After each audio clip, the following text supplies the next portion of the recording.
یاد رکھ لینا، حدیث رسول آپ کو سناتا ہوں، آپ کی مرضی ہے۔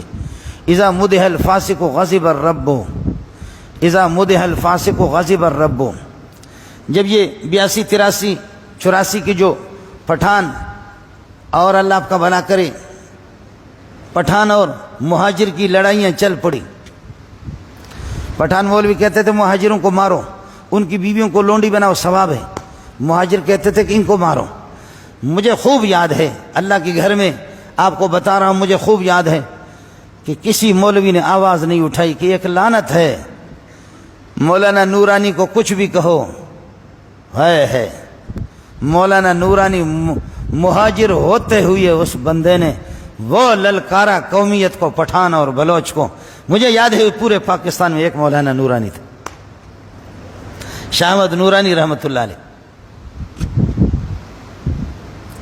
میں باہر کا بلوچ تھا، لڑائی تھی پٹھان کی اور مہاجر کی لڑائی تھی۔ مجھے بھی مقرر کیا گیا کہ آپ قومیت کو خلاف بولو، تو بلوچ تو ہوتے ہی ویسے دماغ سے فارغ ہے، تو اس وجہ سے میں بھی 2 مہینے مسلسل درس دیتا تھا اور قومیت کے خلاف حدیثیں بیان کرتا تھا۔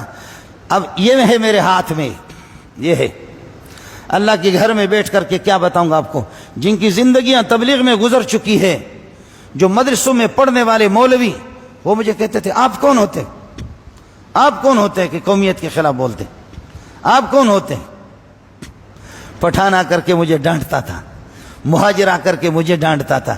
وہ کلین شیو مجھے نہیں ڈانٹتے تھے، یہ تبلیغی ڈانٹتے تھے اور وہ مولوی ڈانٹتے تھے کہ لڑائی پٹھان اور مہاجر کی ہے، تو کون ہوتا۔ میں کہتا تھا میرے استاد کا حکم ہے، میں جامع فاروقیہ کا امام بھی ہوں، جامع فاروقیہ کا خطیب بھی ہوں، کرنا ہے جو کچھ کرنا ہے کرو۔